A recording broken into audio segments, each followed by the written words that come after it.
So just look around the room, all the clothing that we're wearing now.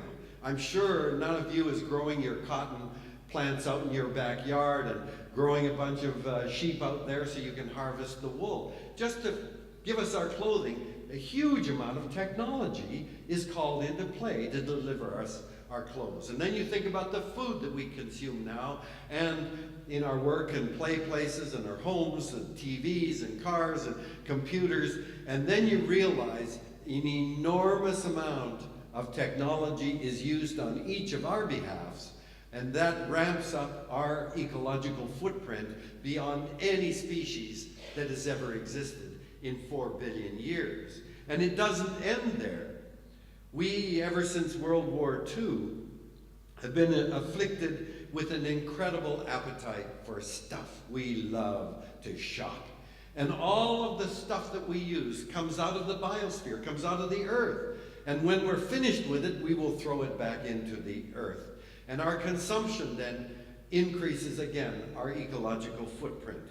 And we have a global economy now that exploits the entire planet as a source of raw materials and the entire planet to pour its toxic wastes and our discarded products.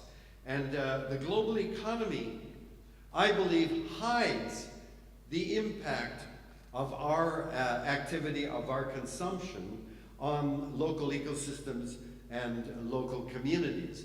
When you go to a store to buy a shirt, a cotton shirt, I doubt that very many of us ask, first of all, is it organic? Cotton is one of the most chemically intensive crops that we grow. If you look in Asia, where the Soviet Union created the largest cotton growing area in the world, it's been an absolute ecological disaster and ultimately a social disaster around the Aral Sea. But that's the impact of cotton. We don't ask where was the cotton in this shirt grown and what was the effect of growing it on local people and local ecosystems. We just want to pay our money, buy the shirt, and wear it. We buy computers, TVs, and cars, and how often do we say, gee, there are a lot of metals in these products. Mining is one of our most destructive activities. Where were the metals mined? What was the impact of that on the local ecosystems, on the people? Were they getting a decent wage? What about the communities where those mines are going on? We never ask those questions. We just pay our money, we get the product, and we want to use it. And yet the very act of buying those products has repercussions that extend around the world. So when we add all of this up, our numbers, our populations, our technological muscle power, our consumptive appetite, and the global economy, we have become a new kind of force on the planet. We are now altering the physical, chemical, and biological properties of the planet on a geological scale. It wasn't long ago, only a few decades ago, when we referred to hurricanes and tornadoes and floods and drought and forest fires as natural disasters or acts of God. But they aren't anymore. There's nothing natural about many of these events because we have interposed ourselves in altering the chemistry, physics, and biology of the planet. We have now taken the place next to God's without God's knowledge to be able to manage the impact of what we are doing. Scientists divide Earth's history into geological epochs. You know, the Holocene, the Miocene, the Pleistocene, and so on.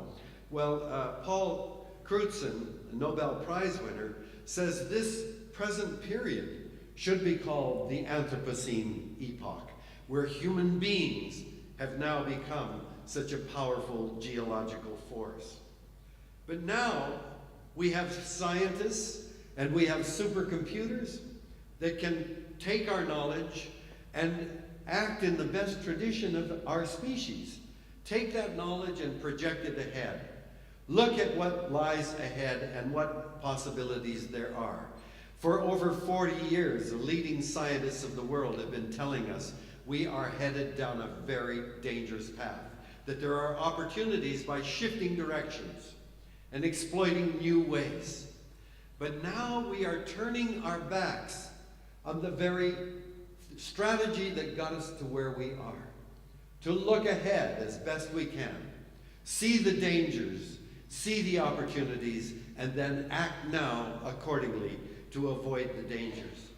And here I think the problem is it becomes very difficult for most people to recognize how powerful we become. There are still climate deniers who say, no, human beings couldn't possibly be that powerful. How could we affect the atmosphere itself?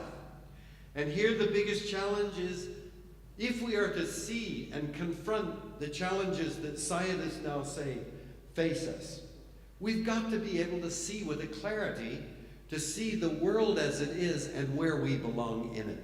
And here it becomes very, very difficult.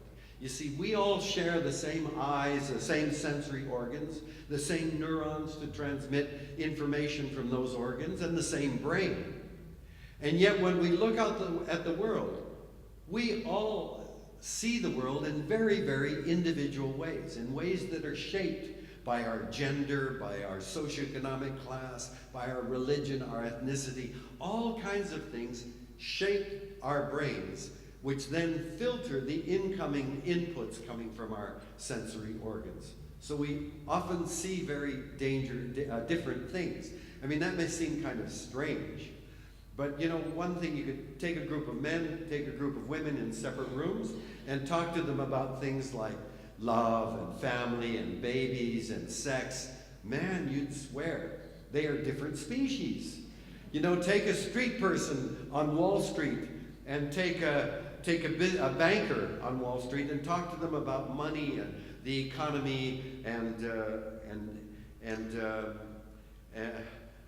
taxes. Boy, you'd be surprised at their answers. Take a Palestinian and an Israeli and ask them about Gaza, and you will get very different responses. We see the world through very different perceptual lenses that are shaped by our background, experiences, and beliefs. A few years ago, I visited a small village high up in the Andes Mountains in Peru. And I learned there that the children are taught that the mountain is an apu, or a god. And as long as that apu casts its shadow on their village, it will determine their destiny. Now you can imagine how those children, when they grow up, treat that mountain compared to someone up in the Kimberleys who's taught all their lives, I'll bet that mountain is full of gold and silver. The way we see the world shapes the way we treat that world. Is a forest a sacred grove, or is it just an opportunity for timber and pulp? Is a river the veins of the land, or an opportunity for irrigation and power? Is another species our biological kin, or a commodity or a resource? Is our property a home, or just a piece of real estate?